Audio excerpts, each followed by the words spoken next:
Africa Live, Africa Plus. reka tuje numvuga ati mu gisata c'abastar, abastar na cyane muri Leta z'Ubumwe z'Amerika tuza kumva hajyanye, baza kumva nako muririmvyi akomakomeye cyane ku isi uno ni Kanye West nyene akomoka hajya muri Leta z'Ubumwe z'Amerika, ndetse no wahoze ari umukenyezi wiwe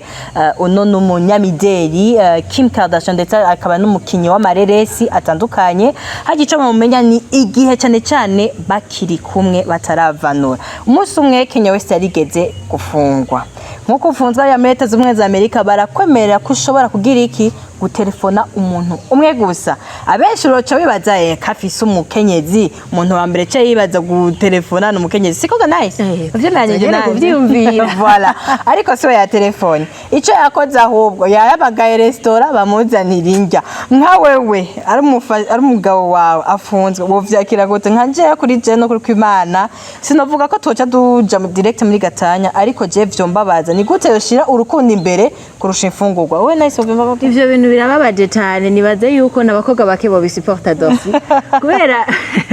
turavye abakobwa turakenera kwitabwaho naho umuhungu barabaye basha nukuri kenshi ari gihe umusanga nyene umuntu avuga ati kameme naho yari ababaye yari gutegereza kunyiyumvira na cyane mugabo rero naho dosi cyo tugaruka ushobora gusanga Kanye West nawe ako kanya yarashonje biragoye ko wiyumvira urukundo ni ruhaza urukundo ni haza oya hajya wewe utafunguye ariko ico no mwomenya kuri abo bano babiri haba ku ruhande rwa Kanye West ndetse na Kim Kardashian, bano novuga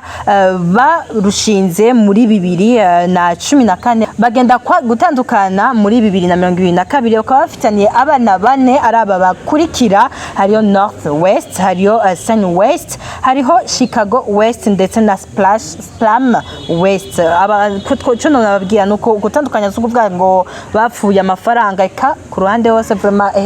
noti ziko singajena nice dushaka kwahukana tugashamiranya ndetse amahera atandukanye benshi mugabano se amafaranga bano bapfuye kutaba hamwe kuravyumva amour à distance that's ko benshi batayisuporta abanye nivyo byatumye bibatandukanya, ariko nuko novuga yuko babanye neza cyane, uretse naho rimwe Kim Kardashian yazagira ama post yifuza yuko uno Kanye West yobana nawe murazi ko turiko turitegura imisi mikuru ya Noel ndetse na Bunani, rero akahaba ku bwabo bana bane bafitaniye. Ego twavuze Kanye West turavuga Kim Kardashian, ariko dosi abo nabo ni bande? Mbega umuntu atazi Kanye West umumenya gute? Wadufasha gadosi. Ego Kanye West ncambere na mbere mu mazina yiwe yahawe novuga n'abavyeyi ni Kanye Omari West, hajya muga masurno aho bona yuko yitwa Louis Vuitton Don canke Yeezy, ariko muno mwanya ugenda kuri page ya Instagram usanga ko ariyo mazina novuga wasanzwe akoresha amazina y'akazi. Cyo mwomenya Kanye West n'umuririmbyi n'umuraperi n'umwanditsi, asanzwe ari mu réalisateur kandi akasanzwe ari no designer muhinyanyuzi novuga mu gisata cyo kuririmba, aririmba rap, aririmba hip hop ndetse n'indimbo z'Imana, kurazi ko anafise na chorale hajya anye arafise ijwi novuga giwe nijana akoresha nta marutusu na ndarakoresha, uravye neza yaravugishije isi yose mu manovuga jamais na mbere kugira umukenyezi asanzwe imwe mu miryango izwi cyane, turavuga la famille Kardashian. Mukanya nayo tuza kwisimbira ko tuca tumenya Kanye West nako Kim Kardashian ninde, hama cyo mwomenya nuko yatanguye novuga ibikorwa vyiwe byo kuririmba mu 1996 niyo yatangwa novuga kwinjira yinjira muri label ya God Music, acaja muri rock Fela, ubona ko ari ageze muri Def Jams. Rero ko mwogenda mu masiti we unya akoresha siti we akaba yitwa yeezy.com. nuko mwomenya Kanye West hajyanye ikindi naco nuko umukenyezi we unye uno ni Bianca Sansori umunyamideli, abona yuko babanye kuva muri 2022. Kim Kardashian mu wahoze mu kenyezi wiwe ubona ko nawe nyene babanye kuva muri 2014 ndetse bavana muri uwo mwaka wa 2022 kabiri aho naho nyene acara anarushinga Nuno Bianca Sansori rero ico kindi umuntu amenya kuri Kanye West nuko hajya anyasanzwe afise n'abagenzi babanditsi bagenzi we ugiye kuraba no kuri biography yo kandika gusa Kanye West kuri Google ashaka kubona hajya anya compagnon d'écriture basange mu kintu novuga kwandika harimwo Didi ariwe P Diddy amaze imisi avugwa cyane novuga ariko arakurikiranwa ku mabi yakorewe novuga igitsina gore ego hariyo Jay-Z ndetse nawe nyene ariko aravugwa mu mwanya nawe nyene hariho Kendrick Lamar Drake naho bano babiri nawe nyene Drake na Kendrick Lamar bimeze nabi cyane hariyo Travis Scott hariyo Beyoncé Eminem Taylor hariyo na The Creator ni benshi cyane ariko nivyo mwoba muramenya Kanye West akaba avuka ku bavyeyi babiri uno ni Donda West na ndetse na Kanye West reka tuce rajanye kuri Kim Kardashian nawe nyene mumenye Kim Kardashian ninde Kim Kardashian ku mazina yahawe n'abavyeyi ni Kimberly Noel Kardashian yavutse igenekerezo rya 21 ukwezi kwa 10 muri mu 1998 uno akafise muno mwanya muno mwaka nyene tugezemwo imyaka 44 uno n'umunyamideli asanzwe akina n'amareresi ndetse asanzwe afise na kampuni yiwe ubona ko ariyo na kampuni basangiye n'umuryango turafise abanyamideli ego turabajije umunyamideli turabafise kubera ku basanzwe bakurikirana novuga muri ako karere novuga ko abanyamideli hari n'abarundi bamwe twavuga yuko basigaye bambarira amamarka akomakomeye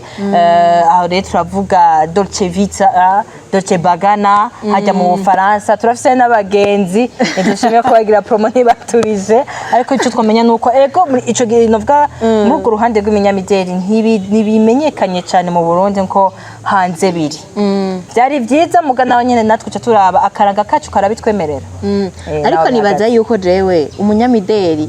si question y'akaranga oya uri umunyakaranga ahubwo wategeza kugaragaza ako karanga muri iyo mideli nyene kuko mu mideli nibaza ko harimo kwerekana ego no kwerekana ariko oya igituma mvuze uko onye nuko ugerageje kuraba abanyamideli bo muri Leta z'Ubumwe za Amerika canke ahandi hanze uravye n'akaranga kiwacu gakingira urwaruka gakingira novuga gagize identité y'u Burundi biratandukanye cyane ariko nko wari ubivuze turashaka ku exploiter urwo ruhande siko turabona yuko imiryango imwe ikomakomeye nk'umuryango wa Kim Kardashian tukabona yuko voilà kuko turafise abashona turafise abigeme botambukira kuri izo mpuzo bashonye turafise abakora ibidede amasakoshi anje yo nambara ikogwa n'abarundi nyene so ni ikintu kiryoshe ni ikintu kandi tuba dukwiye guteza imbere kuko nibiri mu karanga izo ni impanuro dukurikirane rero kugira ngo tumenye ibyo tuzoza turabikura mu gihugu ca Indonesia rero mu gisagara ca Sumatra ubwoko bw'ababatak mu kwibuka canke mu guhimbaza uwo mugenzo basanzwe bakoresha ico bita Magong Kal Hori ni umugirwa ushingiye ku guhimbaza ubuzima no kutibagira abashengeye bagakomeza n'imiryango yabo sinzi rero nkuko Dorcy ariko arabivuga ati mbega wewe ubigenza gute uhora ufata umwanya ukibuka wawe na cyane cyane wowe ukiri muzima avuga ati reka celebre reka njohegwe na cyane ivyo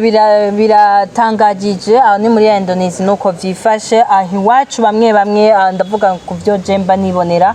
ku miryango bitwegereye harabagira bagategura imisa kugira bibuke novuga uwabo yashengeye ariko igihe natangajije si mu Burundi gusa si muri Indonesia gusa ngira no mu bindi bihugu tuzoza turarondera amakuru yimbitse hama tuyabasangize ariko ngaha ni inkuru novuga inatangajije ni muri Mexique abakunda kuraba amareresi mora mubona amadesi anime canke amafilme akorewe harya muri Mexique usanga bimwe biri mu mico mvuze mu mico ni nk'ikinyane kijanye no kwibuka ababo naho nyene muri Mexique ni umugirwa wa kera ubona yuko waje n'abakoroni bataraza kura vyumva shenge kino rero novuga ni la journée des morts le jour de mort bisanzwe, umunsi wahariwe abashengeye, uravyumva. Akera rero ibintu vyatanguye haraciye imyaka ibihumbi bitatu, urumva imyaka ibihumbi bitatu ni inkuru ndende, ariko reka tubabwire bikenya mwomenya haraciye imyaka ibihumbi bitatu bavuga umugigwa ubayeho ukorwa muri ico gihugu ca Mexique, aho mu kwibuka ababo ubona yuko baja novuga ati twe tuvuga ku mpanda siko, niho novuga abacu ndetse aho imiryango yacu bashengeye ariho bameze neza ariyo nuko novuga mu bwami bwabo, ariko bo gene bigenda baragenda bakahategura bagashira amashugwe amabuji bakambara neza hama akagenda kugira amasengesho aho nyene kugira ngo babibuka. Tuzobabwira neza mu gihugu ca Mexique kuko ni inkuru nini cane, ariko mwebwe reka kwanza ndabashimira hama muri commentaire tubwire wewe wahora umwibuka gute.